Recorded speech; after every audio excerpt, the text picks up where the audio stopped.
Bismillahirrahmanirrahim. Assalamualaikum warahmatullahi wabarakatuh. Perkenalkan, nama saya Indah Fitri Handayani, NPM 1901011076. Saya dari kelompok 11 ingin membahas tentang materi akidah akhlak, yaitu evaluasi dan penilaian serta tindak lanjut pembelajaran akidah akhlak SMP, SMA, atau SMK. Yang pertama yaitu saya akan bahas tentang tinjauan evaluasi pembelajaran.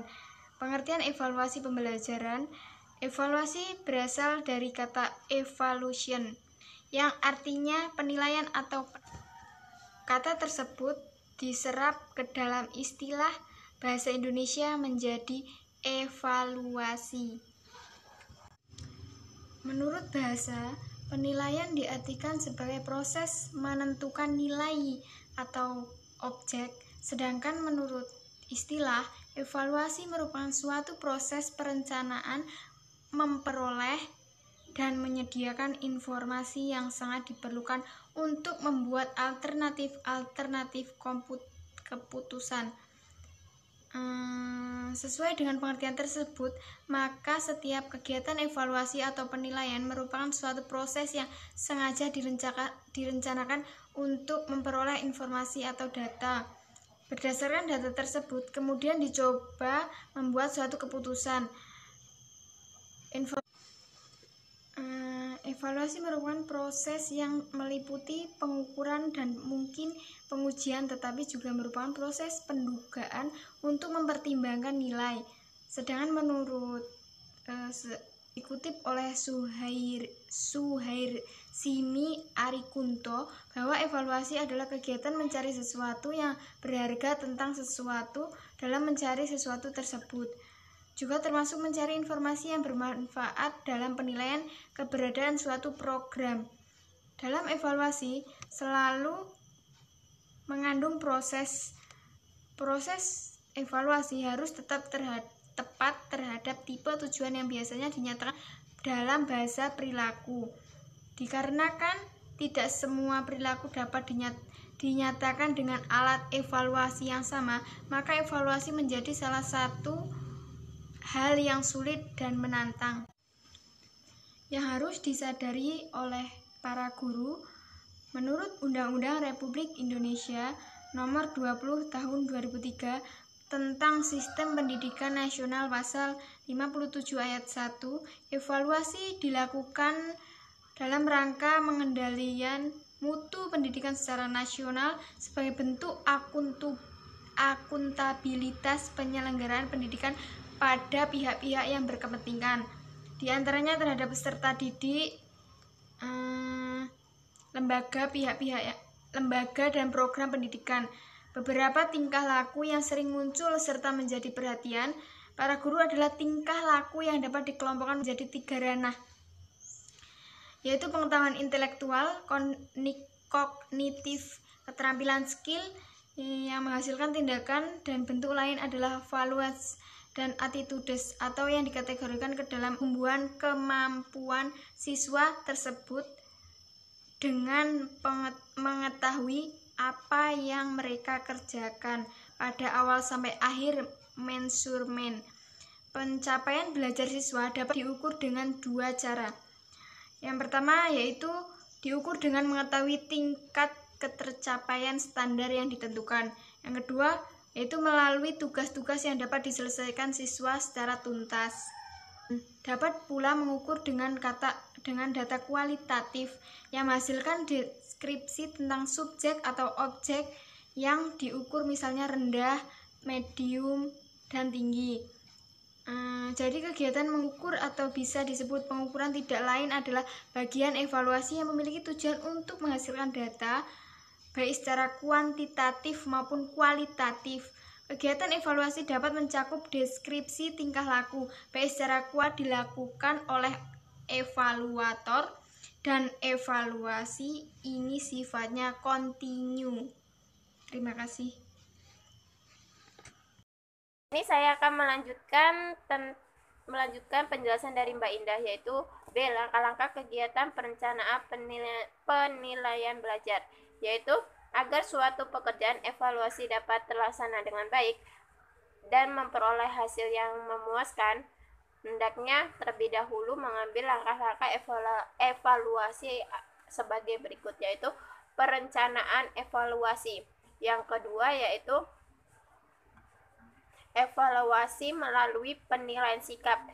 Nah, evaluasi penilaian sikap dapat dibedakan menjadi 6 aspek, yaitu rekel atau ingatan, yang kedua yaitu pemahaman, yang ketiga yaitu penerapan, yang keempat adalah analisis. Nah, selanjutnya adalah pelaksanakan evaluasi belajar, mempelajari tentang perencanaan evaluasi dan teknik penguasaan tes. Maka langkah-langkah selanjutnya adalah melaksanakan tes itu sendiri. Untuk tes formatif, pelaksanaan tidak membutuhkan perencanaan dan langkah yang kompleks, karena pelaksanaan dan penyusunan soal itu dilakukan oleh guru mata pelajaran masing-masing sekolah. Dalam hal ini, kepala sekolah sebagai penanggung jawab bagi pelaksanaan tes yang akan memberi tugas kepada beberapa guru yang ditunjuk sebagai petugas. Pelaksanaan sebagai petugas pelaksanaan. Dalam pelaksanaan tes sumatif teks yang sering digunakan yang menyangkut 3 macam, yaitu tes lisan, tertulis, dan perbuatan. Namun dari 3 macam teknis tersebut, yang paling sering digunakan adalah teknik tulis. Untuk hal itu, langkah-langkah yang perlu diperhatikan sebelumnya adalah A. Pembentukan tugas pelaksanaan, yang B. Penyusunan naskah soal, yang C. Penyusunan jadwal pelaksanaan tes, yang keempat yaitu penyusunan soal. Dan selanjutnya akan diteruskan penjelasan oleh Adit. Sekian dan terima kasih. Oke, bismillahirrahmanirrahim. Di sini saya akan melanjutkan materi dari saudari Yunita Dwi Pertiwi. Di sini ada materi yang kedua, pemberian nilai hasil evaluasi. Setelah pelaksanaan evaluasi akhir, kecuali pada tes lisan dan tes pembuatan yang telah dinilai langsung, maka langkah selanjutnya adalah mengoreksi atau pemberian nilai pada siswa. Nah, di sini ada 2 macam, yaitu dengan cara pemberian angka tanpa bobot dan pemberian angka dengan bobot. Di sini saya akan menjelaskan yang pertama, yaitu pemberian angka tanpa bobot. Dalam hal ini, setiap butir soal angka dengan rentang nilai 1 sampai 10 tanpa melihat derajat kesukaran atau bobot dari masing-masing soal tersebut. Yang kedua ini ada pemberian angka dengan bobot. Maksudnya di sini adalah dalam hal ini yang perlu diperhatikan adalah tingkat kesukaan atau masing-masing dari soal tersebut dengan rentang nilai hampir sama, yaitu 1 sampai 10. Oke, di sini materi selanjutnya yaitu yang E, penerapan evaluasi pembelajaran dan dalam mata kuliah akidah akhlak. Untuk mengetahui komponen peserta didik sebagai hasil pembelajaran akidah akhlak ini perlu dilakukan penilaian dengan rambu-rambu sebagai berikut. Penilaian yang dilakukan meliputi penilaian kemajuan belajar dan penilaian hasil belajar. Oke, peserta didik yang terdiri dari pengetahuan, sikap, dan perlu mereka ketahui penilaian kemajuan belajar mereka mengumpulkan informasi tentang kemajuan belajar peserta didik. Jadi penilaian ini bertujuan untuk mengetahui tentang tingkat kemampuan dasar yang dicapai oleh peserta didik itu tersendiri. Oke. Penilaian hasil belajar akidah akhlak adalah upaya pengumpulan informasi untuk menentukan tingkat penguasaan peserta didik dalam belajar akidah akhlak itu tersendiri. Nah, teknik dan instrumen penilaian yang digunakan adalah dapat mengukur dengan tepat kemampuan dan usaha belajar peserta didik itu tersendiri.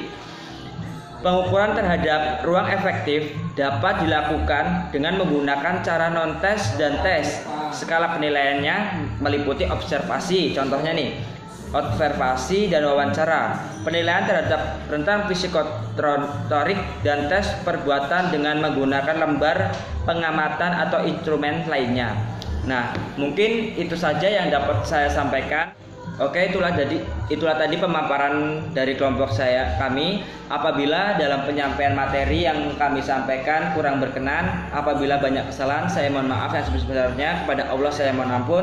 Saya akhiri, wabillahi taufiq wal hidayah. Wassalamualaikum warahmatullahi wabarakatuh.